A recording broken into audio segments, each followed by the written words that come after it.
The fundamental problem about Hong Kong is that it was a British colony for 156 years. That's a long time. It means many generations of Hong Kong citizens lived under British rule. It means that during this period, by and large, Hong Kong was very estranged from China and extremely ignorant about China. I mean, I did a debate in London 3 or 4 years ago with Anson Chan, who was the secretary, head of the civil service to Chris Patten when he was governor of Hong Kong. And I was shocked by her level of ignorance about China. Hong Kong is a Western-style society with Western ways of thinking and Western values. And you do not change that situation quickly. I mean, to be quite frank about it, even 50 years won't change many of those attitudes because they are deeply laid in the consciousness of the way in which Hong Kong people think. Now, it's certainly true that the West has played a negative role in the period since the big extradition bill by basically serving, I think, as a cheerleader for those who opposed the Hong Kong government and opposed the Chinese government on Hong Kong. But I would urge you not to think the major cause of the problems in Hong Kong today essentially because of the Western role in the current situation. Because I think if you think that, you'll be looking in the wrong direction and not doing what we all need to do, which is to try and understand what's happening and therefore find a way of being able to deal with this successfully. The Hong Kong government has made two serious mistakes in this period. The first was the security law in 2003, which it withdrew after huge demonstrations. And the second big mistake was the introduction of the extradition bill recently, which, of course, also has been more or less withdrawn. Why were these mistakes? Look, there's a good case for the security bill. There's a very good case for the extradition bill. I do not deny that. Unfortunately, these both were a step too far for too many in Hong Kong. Now, there's no denying, in my view, that the big demonstration against the extradition bill represented a very big cross-section of Hong Kong society. And the problem is that then it gave encouragement to another position in Hong Kong society.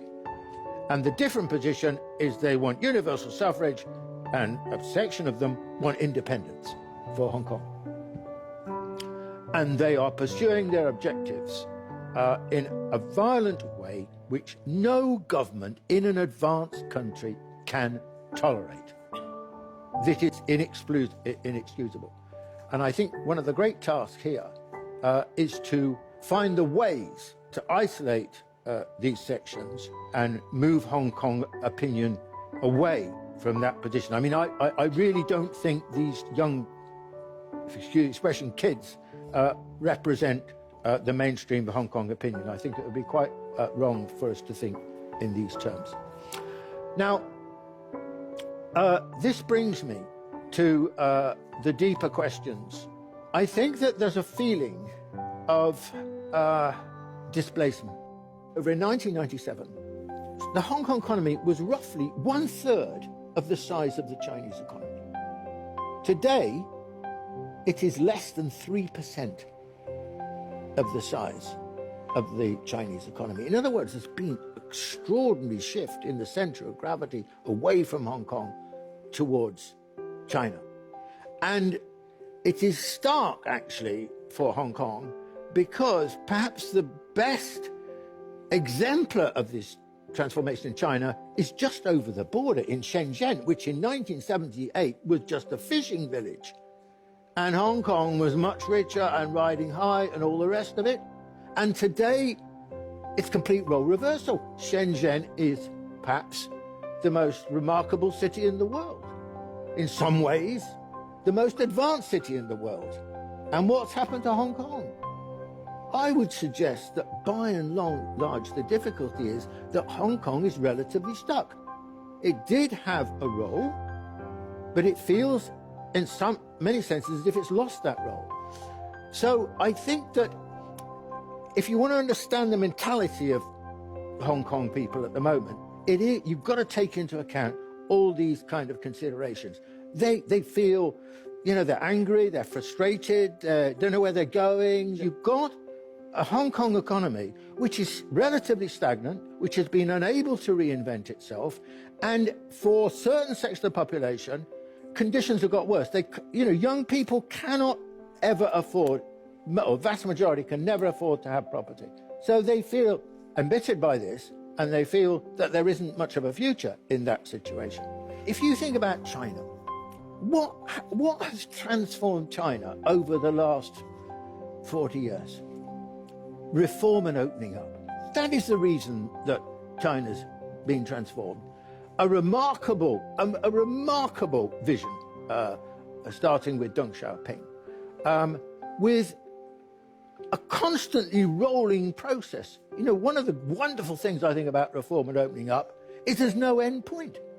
It keeps developing. And for Hong Kong, well, frankly, I don't know what the reform strategy is in relationship to Hong Kong. I don't really think there is one in the same way that there has been in China. But I think the most important single question for the Hong Kong government is a strategy of transformation of the socio-economic conditions in Hong Kong to give the people a sense of the future. I want to finish with 2 points. First of all, I want to congratulate the Chinese government and the Chinese people on their restraint in relationship to this question. And my very last point is this.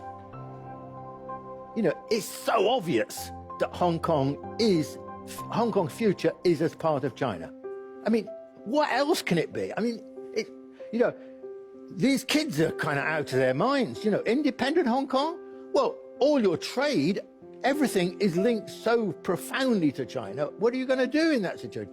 Look west? Look back to Britain? Britain's going through its biggest political and constitutional crisis for 200 years. I asked them, which planet are you living in? What do you think you're doing? China is the future for Hong Kong.